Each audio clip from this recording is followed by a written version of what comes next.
En el amanecer de aquel domingo decisivo, las polvorientas calles de Jerusalén se convirtieron en un escenario vivo de expectación y asombro. Una multitud vibrante extendía sus mantos sobre el camino, agitando ramos de palma mientras entonaba antiguos salmos de liberación. El aire estaba impregnado de una mezcla de júbilo y esperanza. Muchos ansiaban ver al Mesías desatando el poder que, según las profecías, restauraría la gloria de Israel. Sin embargo, aquel que cabalgaba sobre un humilde jumentillo no portaba cetro ni espada, sino una serenidad que desafiaba todas las expectativas humanas. Hosanna al Hijo de David clamaban, sin comprender que su reino no nacería de la fuerza, sino del servicio y la entrega total.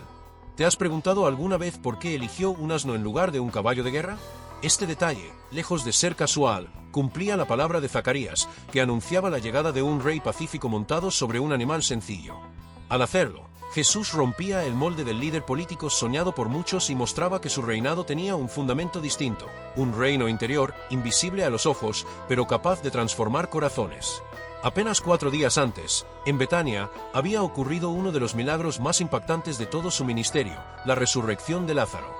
4 días en la tumba, cuando todo indicaba que ya no había esperanza, y sin embargo Jesús, con voz firme y autoridad divina, ordenó, «Lázaro, sal fuera».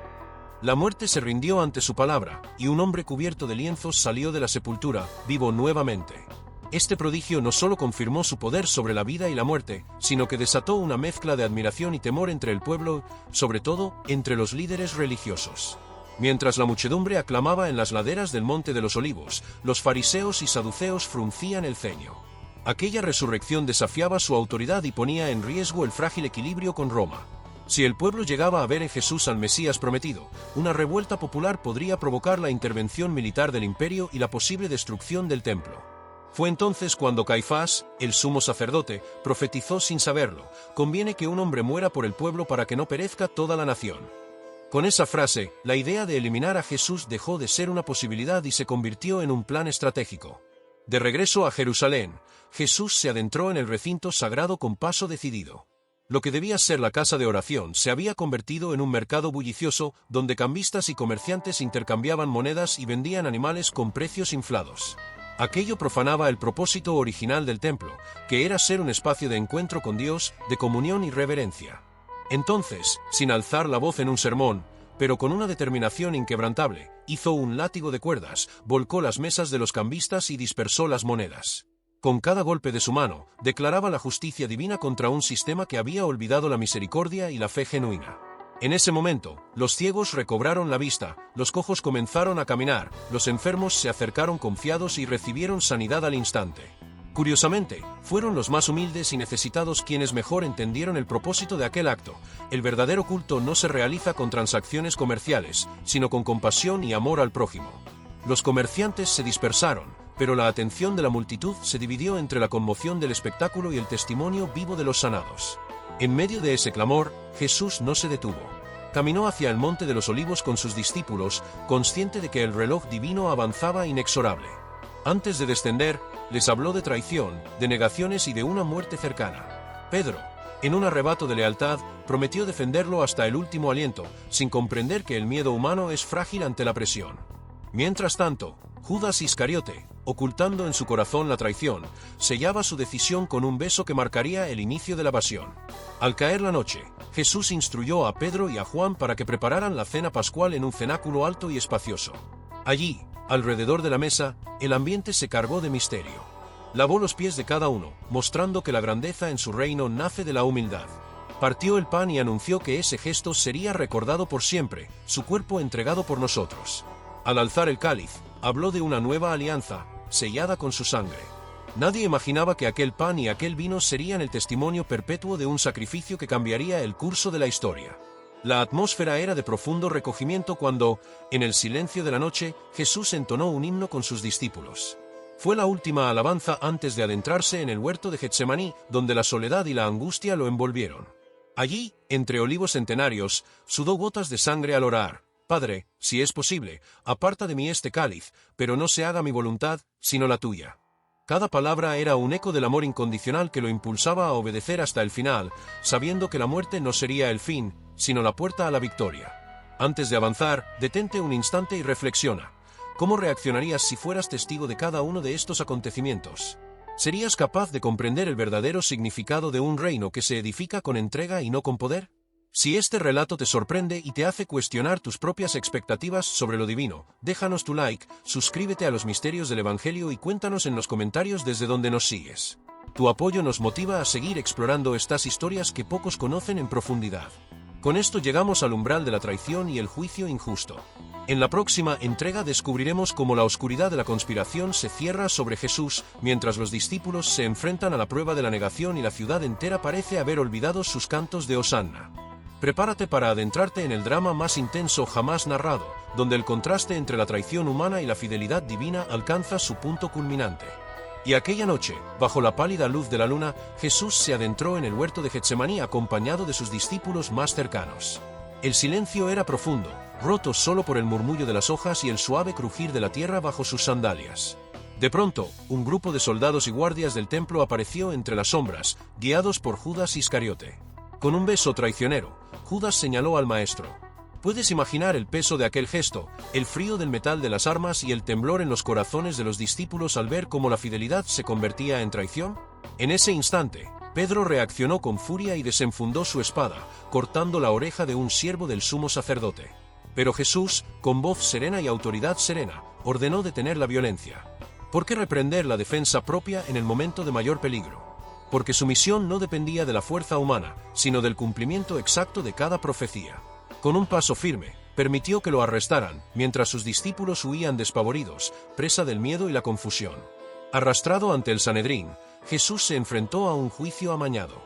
Testigos falsos proclamaban acusaciones absurdas, blasfemia, sedición, profanación.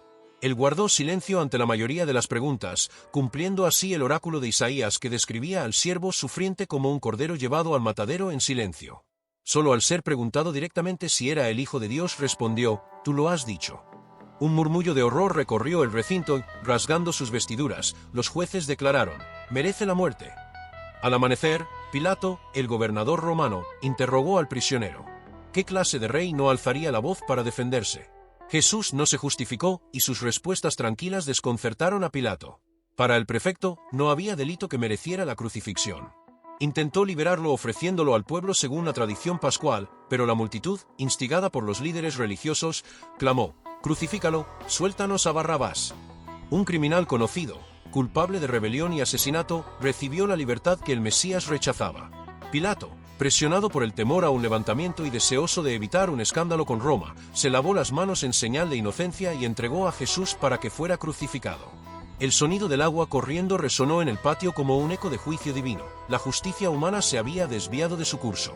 ¿Cómo puede la verdad ser condenada mientras la violencia es liberada? Entonces, los soldados romanos condujeron a Jesús al pretorio.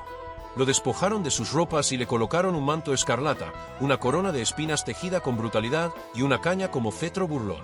Se burlaron de él, golpeándolo y escupiéndole. Cada golpe, cada burla, cumplía un propósito más profundo, revelar que su corona de espinas era el símbolo de un reino que trasciende todo poder terrenal. Cargando su cruz hasta el Gólgota, Jesús avanzó con paso doloroso.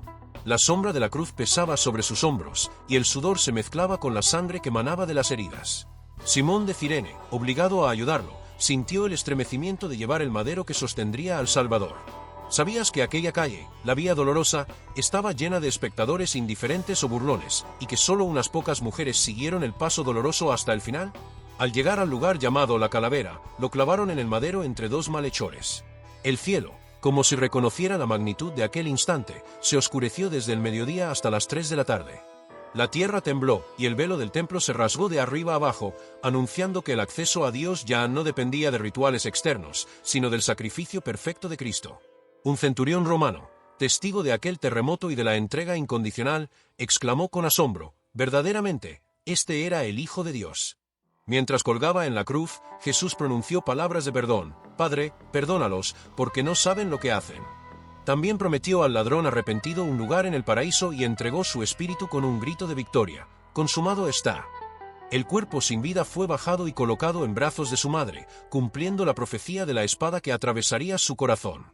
En la tumba, José de Arimatea y Nicodemo lo envolvieron en lienzos con especias aromáticas. Sellaron la entrada con una gran piedra y guardias romanos fueron apostados para impedir el robo del cuerpo.